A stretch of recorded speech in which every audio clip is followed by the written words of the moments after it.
current systems begin to break down. And so, yes, there is this kind of disorderliness that's taking place globally, whether it's the environment, whether it's politics, whether it's economics, whether it's religion, education, journalism, the medical model. It's all kind of coming apart. And there has to be something new that has to replace it. So as certain things begin to break down, we have to make a choice to how to create order out of that disorder. And we can't respond to those conditions with anger. We can't respond to those conditions with hatred or fear, because that's the very consciousness that's driving it in the first place. So we're seeing this kind of extreme reality where there's a polarization between both worlds. And I think it's healthy. And so the optimism that I have is that if you teach people then how to be able to become more self-dependent, and teach them that they have the resources to heal their body or to create opportunities in their lives, they can begin to take the energy of that disorderliness, and by creating more coherence and brain coherence and heart coherence in the midst of when everything else is collapsing, I think then you'll begin to see changes that people will begin to execute and create something greater. So I'm hopeful that everything that we're doing, in the world is giving people the tools. It's giving them tools to begin to apply to their lives. So the only way that change is going to take place is if you see the evidence of the collapse right in front of you. I think the challenge is that people have to wake up.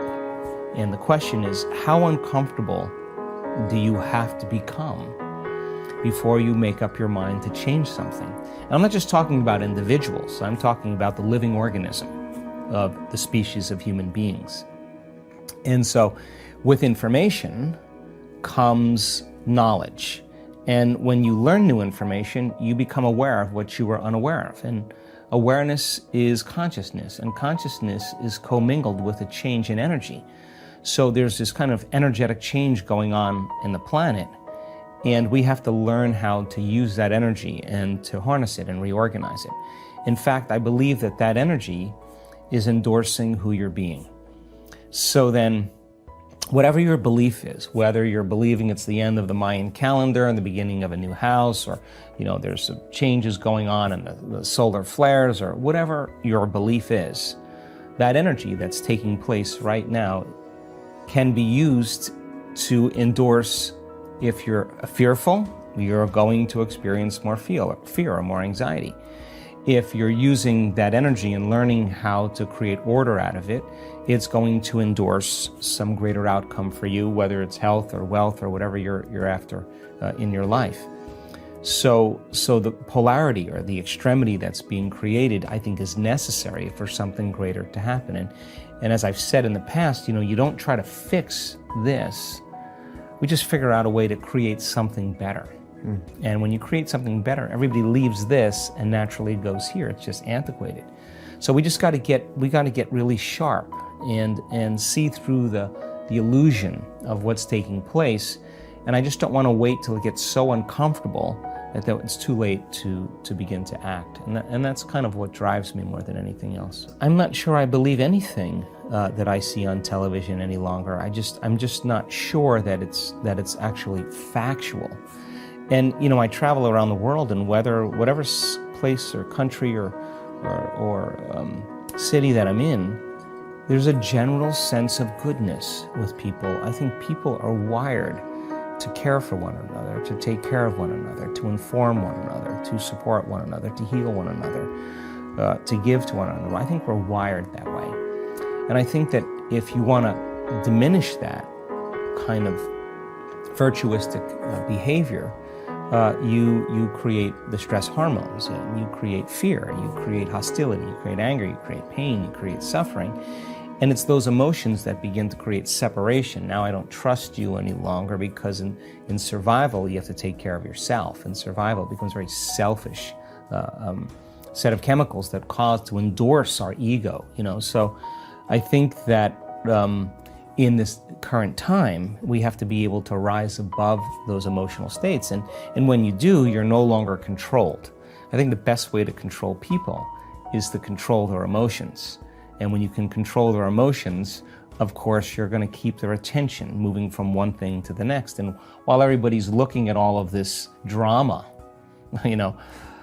something else is going on over here. And I'm more interested in looking at that. And so I don't really look at journalism the same way. I don't look at the media the same way, because I don't necessarily believe that I'm getting the whole story. So people are angry about that. And I think the anger is good when it's seen as an energy of disturbance, but that should motivate us to act or to do something about it. And it's that whole analogy of the frog in the boiling water. You just get desensitized, you get more desensitized, you get more desensitized, and at what point do you start burning? At what point do you start realizing it's getting a little too hot?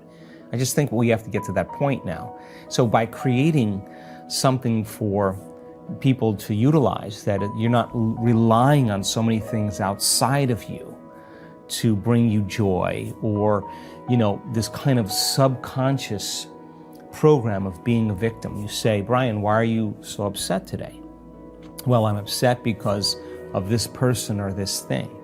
What that really means is that some person or some condition in your environment is controlling the way you're feeling and the way you're thinking. Well, if something is outside of you is controlling the way you feel and the way you think, you're a victim to your environment. And so then there is this dramatic polarity that goes on. When things are going well, you're happy. When things aren't going well, you're sad. But when you learn how to self-regulate and create more coherence in your brain and heart, and that's what our message is, then you're no longer dependent on your outer world controlling your mood. In fact, you begin to realize how you think and feel begins to produce effects in your outer life.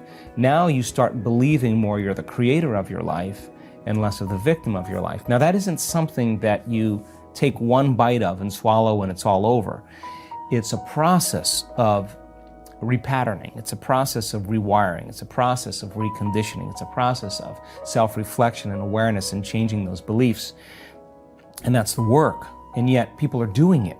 So when you begin to realize then, well, I can't respond to the same conditions in my life with the same emotions and the same thoughts, because if I believe that the way I feel and the way I think creates reality, if I'm reacting to the same thoughts and feelings equal to the conditions in my life in the same way, then I keep reaffirming the same life. So then a person has to retreat from their life, retreat from their environment, disconnect from their outer world, and begin to lay down patterns neurologically in their brain, so that their brain is no longer a record of the past. They're priming their brain and beginning to lay down the circuitry for them to think in different ways, to begin to close their eyes and rehearse who they're going to be in that day.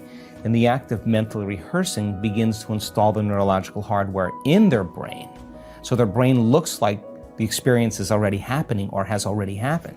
Now the brain's no longer a record of the past. Now we're creating a map to the future, creating a map to the future, creating a map to the future, creating a map to the future, creating a map to the future, creating a map